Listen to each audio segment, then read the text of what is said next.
दोस्तों, झारखंड में अगर कोल्हान डिवीज़न की बात करें तो वहाँ पे टोटल 14 विधानसभा सीट हैं, जिसमें से कि अगर पिछले रिकॉर्ड को देखा जाए तो ऐसा लग रहा है कि वहाँ पे 14 में से 7 सीटें भाजपा तो कन्फर्म ही है। लगभग अगर पिछले रिकॉर्ड को 2019 वाला जो रिकॉर्ड है उनको देखिएगा। और साथ ही साथ यहाँ पे एक चीज़ और समझना होगा कि इस बार के चुनाव में भाजपा अकेले नहीं है। यहाँ पे भाजपा के साथ उनके ग्रुप में आयसू भी आ गया है, झाविमो भी आ गया है। चूँकि पिछले विधानसभा चुनाव में कोल्हान डिवीज़न में जो 14 सीटों पर हम बात कर रहे हैं, 14 में से 7 सीट का हम बात कर रहे हैं। चूँकि उन 7 सीटों पर वहाँ पे वोट का बंटवारा हो गया था। एक तो भाजपा में भी बंटवारा हुआ, कांग्रेस में भी गया, साथ ही साथ उधर से आयसू में भी ले लिया और झाविमो में भी ले लिया। लेकिन इस बार का चुनाव में अगर देखिएगा आप तो भाजपा एक तरफ है, उसी के साथ में आयसू भी आ गया है, झाविमो भी आ गया है। मतलब झारखंड विकास मोर्चा जो है, हम झारखंड मुक्ति मोर्चा का बात नहीं कर रहे हैं, ठीक है। तो थोड़ा यहाँ पे डिफ्रेंशिएट कर पाइएगा आप लोग। तो चूँकि ये 3 एक साथ मिल गया है, जिनके वजह से कोल्हान डिवीज़न में 14 में से 7 सीट लगभग कन्फर्म मान के चलिए कि वो एनडीए ग्रुप के पास जाएगा ही जाएगा, ठीक है। उन 7 सीटों को डिस्कस करेंगे, लेकिन उनसे पहले जो है हम लोग थोड़ा झारखंड में टोटल डिवीज़न की अगर बात करें तो यहाँ पे 5 डिवीज़न है, 5 प्रमंडल है। एक आपका पलामू डिवीज़न में टोटल 3 जिला आता है। वही दूसरा अगर बात करें तो नॉर्थ छोटा नागपुर, जिसमें कि 7 जिले आते हैं। उसके बाद साउथ छोटा नागपुर, जिसमें से कि 5 जिला आता है। 7 3 10 5 15 हो गया। उसके बाद कोल्हान डिवीज़न, वहाँ पे 3 जिला आता है, जिनके बारे में यहाँ पे बात करेंगे। उन 3 जिलों में कुल 14 विधानसभा सीट है। उसके बाद 5वां डिवीज़न की बात करें तो संथाल परगना, जहाँ पे कि 6 जिले आते हैं। हम लोग जो है वो संथाल परगना डिवीज़न से ही आते हैं। गोड्डा, दुमका हो गया, जामताड़ा हो गया, देवघर हो गया, साहेबगंज हो गया और एक पाकुड़ हो गया। तो ये 6 जिला जो है वो संथाल परगना के अंदर में आता है। यहाँ पे हम कोल्हान डिवीज़न का बात करेंगे। कोल्हान डिवीज़न में 3 जिला है। एक तो वेस्ट सिंहभूमि मतलब पश्चिमी सिंहभूमि हो गया, सरायकेला खरसवा हो गया और पूर्वी सिंहभूम, ठीक है। ये 3 जिले में टोटल 14 सीट है। 14 सीटों में यहाँ पे 7 सीट पर ही बात करेंगे, जिन पर कि हम यहाँ पे आपको बता रहे हैं कि लगभग मान के चलिए कि वो 14 सीटों में से 7 सीट जो है ना वो भाजपा के हाथ में ही जाने वाला है, भाजपा के खाते में ही जाएगा। मतलब एनडीए ग्रुप के खाते में जाने वाला है, समझे कि नहीं। चूँकि उन 7 सीटों पर अगर बात करें, वो 7 सीट कौन कौन सा है तो सरायकेला है, जुगलसलाई है, चक्रधरपुर है, उसके बाद जमशेदपुर पूर्वी है, जगन्नाथपुर है, ईचागढ़ है और एक आपका मनोहरपुर है। उन 14 सीटों में अगर बात करें तो पिछले जो विधानसभा चुनाव हुआ था वहाँ पे 14 में से 12 सीट पर भाजपा सेकंड नंबर पर रही थी। 12 सीट पर। वो अलग बात है कि एक भी सीट भाजपा को नहीं मिला था, खाता भी नहीं खुल पाया था भाजपा 2019 के चुनाव में, विधानसभा वाले में।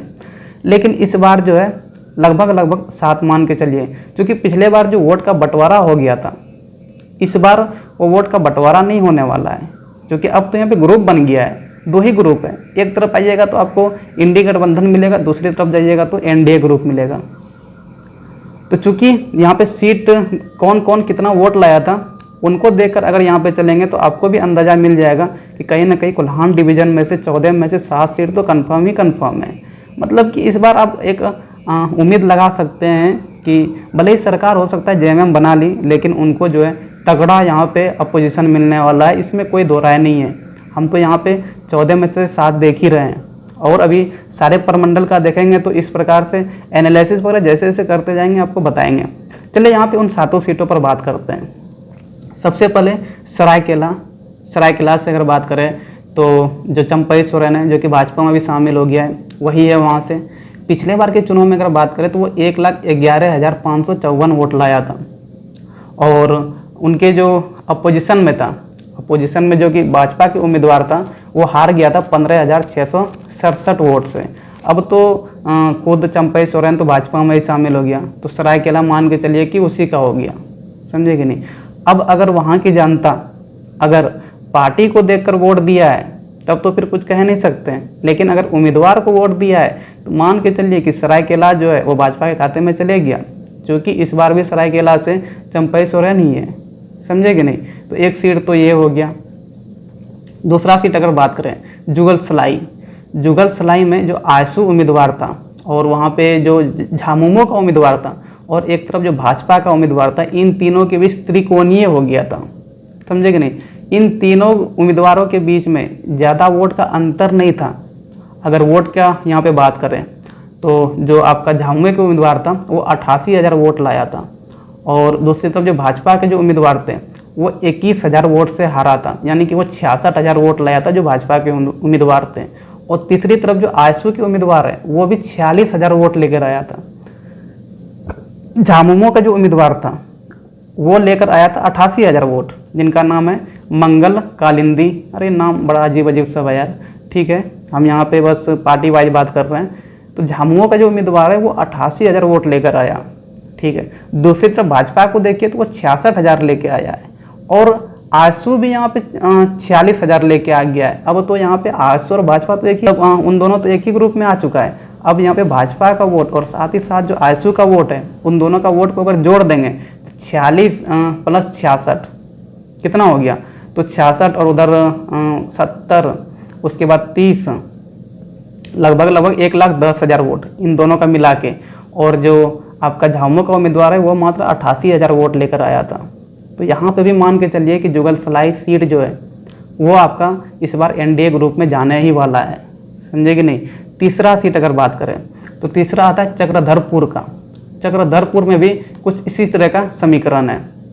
वहाँ पे जो भाजपा के जो प्रत्याशी है वो 31,000 वोट लाया था। दूसरी तरफ जो झामुमो का प्रत्याशी है उससे 12,000 वोट से हार गया था, यानी कि 31,000 में अगर 12,000 ऐड कर दें तो लगभग 43,000 वो वोट लेकर आया था जो झामुमो का प्रत्याशी है। लेकिन ठीक है, अभी तो दो पार्टी ही हुआ है। आयसू को भी तो देखिए थोड़ा। आयसू वहाँ पे अकेले जो है वो 17,000 वोट लेकर आया था आयसू। और यहाँ पे झाविमो जो कि झारखंड विकास मोर्चा है वो भी 17,000 वोट लेकर आया था।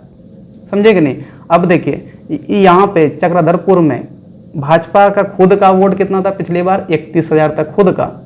झाविमो झारखंड विकास मोर्चा उनके कैंडिडेट का खुद का वोट था 17,000, यानी कि 31 में 17 को ऐड कर दीजिए आप तो लगभग ये 48,000 हो गया। 48। उसके बाद आयसू भी यहाँ पे 17,000 वोट लेकर आया था। ठीक है, मतलब 200 हम वो सब छोड़ के चल रहे हैं। एक नंबर जो 1000 में ना हम उनका सिर्फ यहाँ पे बात कर रहे हैं। ठीक है, तो 48 उधर हो गया था और फिर 17 इधर कर दीजिए, यानी कि 48 2 50, 50 15 65। यहाँ पे 65,000 वोट पिछले रिकॉर्ड को अगर देख के चले तो 65,000 वोट आ रहा है तीनों पार्टी का मिला के। अब यहाँ पे झामुमो जो है वो तो अकेले पड़ गया है। उनका खुद का वोट कितना था उनके प्रत्याशी का? तो मात्र 31,000 ही वोट था। और यहाँ पे इन तीनों का वोट को अगर मिला दें तो 65,000 तक पहुँच जा रहा है। यानी कि चक्रधरपुर भी जो है वो भी इस बार एनडीए ग्रुप में जाने ही वाला है। चौथा सीट अगर यहाँ पे बात करें तो जमशेदपुर पूर्वी से अगर बात करें तो एक तरफ जहाँ पे आपका पूर्व मुख्यमंत्री रघुवर दास था तो दूसरी तरफ सरयू राय। अब वहाँ पे हुआ क्या था ना कि उनके मंत्रिमंडल में ही एक दूसरे के खिलाफ हो गए थे, है ना? मंत्री लोग ही एक दूसरे के खिलाफ हो गया। तो एक तरफ तो आपका रघुवर दास खड़ा हो गया उसी सीट से और दूसरी तरफ सरयू राय भी हो गया था वहीं से। और समीकरण कुछ ऐसा बना है कि सरयू राय ही ज़्यादा वोट लेकर चले आया, जिसमें कि रघुवर दास हार गया था पिछले चुनाव में। ठीक है, सरयू राय वहाँ पे 73,000 वोट लाया था और 15,000 वोट से ये जीता था सरयू राय। यानी कि 15,000 73,000 में से माइनस कर दीजिए तो लगभग कितना आ जाएगा? 65 इधर हो गया। हाँ 65 है ना, मतलब 60-65 के आसपास। तो 60-65 के आसपास जो है वो रघुवर दास वहाँ से वोट लाया था। अब इस बार थोड़ा देखिए, और साथ ही साथ वहाँ पे झाविमो भी था और झाविमो का खुद का जो उम्मीदवार है ना वो 11,000 वोट लेकर आया था वहाँ से जमशेदपुर पूर्वी से।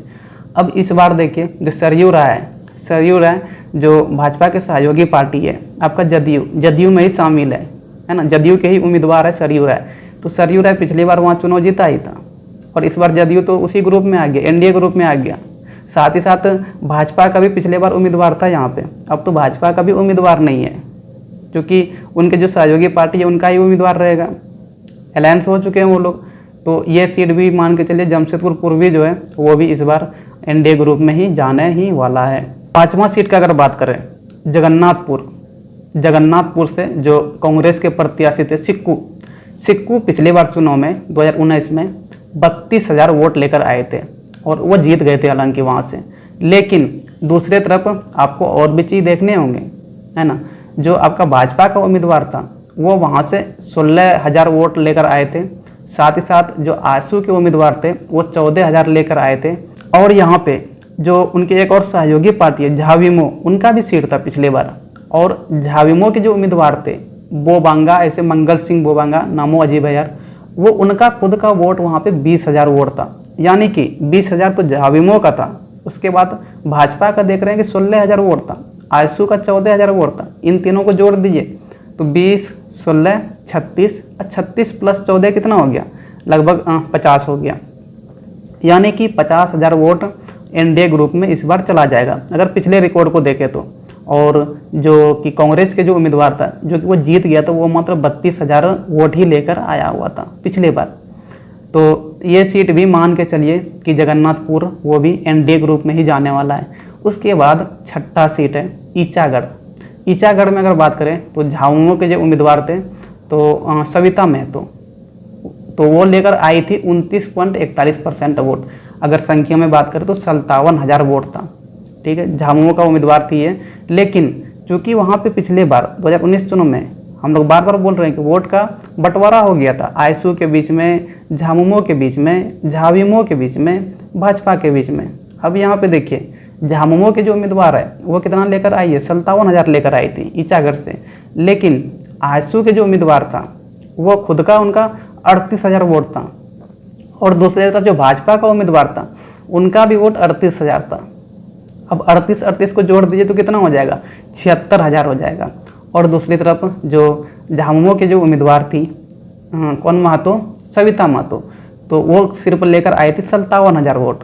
पिछले रिकॉर्ड्स को अगर देखें तो कहाँ 57,000 ही वो लेकर आई थी। और जब यहाँ पे इन दोनों का गठबंधन हो चुका है आजसू और भाजपा के बीच में, तो इन दोनों पार्टी के जो उम्मीदवार है उनका 38,000 करके वोट था। दोनों को जोड़ देंगे तो 76,000 वोट हो जाएगा।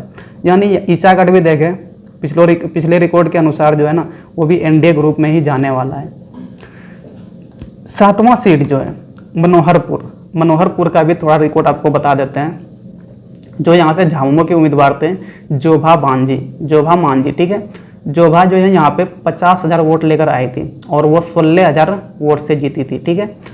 यहाँ पे जो भाजपा उम्मीदवार था वो 34,000 वोट लेकर आया था। क्योंकि ये 50,000 वोट लेकर आई हुई थी और ये 16,000 वोट से जीत गई थी, तो जाहिर सी बात है कि 50 में 16 माइनस कर देंगे तो 34,000 वोट, ठीक है। भाजपा का 34,000 वोट था। लेकिन दूसरी तरफ अगर देखें आजसू के उम्मीदवार का, क्योंकि वो भी तो अलग ही था उस टाइम में, उनका खुद का 13,000 वोट था। साथ ही साथ जो आपका JVM है उनके उम्मीदवार का भी वोट 3500 था, ठीक है, 3500 को आप हटा दीजिए। लेकिन भाजपा का 34,000 प्लस आजसू के उम्मीदवार का 13,000, इनको जोड़ देंगे तो ये लगभग 4 3 48,000 हो चुका है, ठीक है। और एक जो JVM का जो बात कर रहे हैं 3500, इनको जोड़ देंगे तो 50,000 इनका भी पहुंच चुका है। यानी कि मनोहरपुर जो है वो एकदम पूरा टक्कर का मुकाबला है पिछले रिकॉर्ड के अनुसार। लेकिन कुछ भी हो सकता है वहाँ पे, लगभग मान के चलिए कि मनोहरपुर भी जो है वो भी आपका एनडीए ग्रुप में ही जाएगा। तो कोल्हान में हम लोग यहाँ पे देख रहे हैं कि 14 सीट में से 7 सीट जो है वो एनडीए ग्रुप में जा रहा है। एकदम कड़ा टक्कर मिलने वाला है इस बार। अगर ये 7 सीट जीत जाती है एनडीए ग्रुप, इस बार का जो असेंबली होगा, असेंबली में अपोजिशन तगड़ा मिलेगा भाई, इसमें कोई डाउट नहीं है। और देखिए अपोजिशन तगड़ा होना बहुत ज़रूरी है। अगर किसी एक पार्टी का सरकार बनता है और वो मेजोरिटी में रहता है, अपोजिशन अगर सही नहीं है, कमज़ोर है, उस केस में क्या होता है ना कि वो अपने मन से सब चीज़ करने लगता है। क्योंकि इस बार अगर लोकसभा में भी देखें तो वहाँ भी अपोजिशन तगड़ा मिला है। तो देखिए वहाँ के जो जिस पार्टी ने भी सरकार बनाया वो जो कदम उठाते हैं ना उनको फूक फूक कर कदम उठाना पड़ता है, क्योंकि अपोज करने वाला है, वहाँ पे आवाज़ उठाने वाला है। और जब अपोजिशन तगड़ा नहीं रहता है तो उनका कुछ चलता ही नहीं है, समझे कि नहीं। इसीलिए इस बार अपोजिशन मिलेगा। और यहाँ पे हम लोग देख भी रहे हैं कि पिछले बार जो था वो सीट का बंटवारा हुआ था, वोट का बंटवारा हो गया था। लेकिन इस बार जो है वोट का बंटवारा कम होगा, चूँकि 3 पार्टी आ चुकी है साथ में, भाजपा, झाविमो और उसके बाद आजसू भी है, जदयू भी है। तो इन सब के आने की वजह से अब यहाँ पे वोट का बंटवारा कम होगा। और जब वोट का बंटवारा कम होगा तो ऐसा लग रहा है कि जो कोल्हान का 14 सीट है, 14 सीट में से 7 सीट लगभग जो है ना वो मान के कन्फर्म ही चलिए कि वो एनडीए ग्रुप में जाना ही जाना है, समझे कि नहीं। चलिए आप लोग को क्या लगता है, आप लोग अपना राय दे सकते हैं। बाकी इस तरह का और भी जो वीडियो वगैरह है एनालिसिस पूरे करके आप लोग को हम बताते जाएंगे। चलिए फिर, थैंक यू।